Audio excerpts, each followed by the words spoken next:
À Victor Hugo. Andromaque, je pense à vous.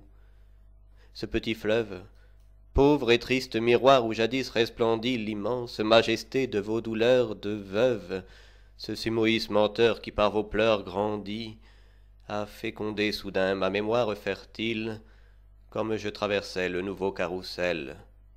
Le vieux Paris n'est plus. La forme d'une ville change plus vite, hélas, que le cœur d'un mortel. Je ne vois qu'en esprit tout ce camp de baraques, ces tas de chapiteaux ébauchés et de fûts, les herbes, les gros blocs verdis par l'eau des flaques, et brillant au carreau le bric-à-brac confus. Là s'étalait jadis une ménagerie.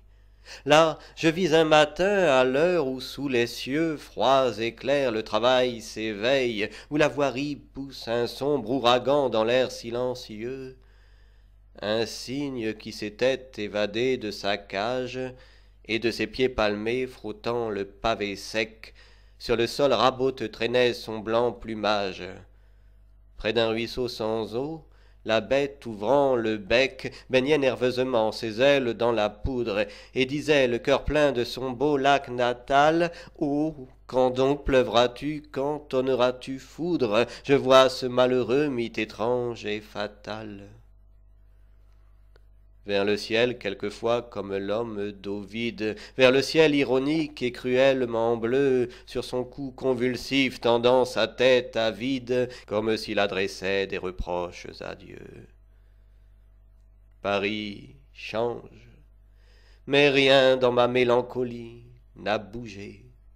Palais neuf, échafaudage, bloc, vieux faubourg, tout pour moi devient allégorie, et mes chers souvenirs sont plus lourds que des rocs. Ainsi devant ce Louvre une image m'opprime. Je pense à mon grand cygne, avec ses gestes fous, comme les exilés ridicules et sublimes et rongés d'un désir sans trêve, et puis à vous, Andromaque, des bras d'un grand époux tombé, vil bétail sous la main du superbe Pyrrhus, auprès d'un tombeau vide en extase courbée, veuve d'Hector, hélas, et femme d'Hélénus. Je pense à la négresse, amaigrie et phthisique, piétinant dans la boue et cherchant l'œil hagard les cocotiers absents de la superbe Afrique, derrière la muraille immense du brouillard.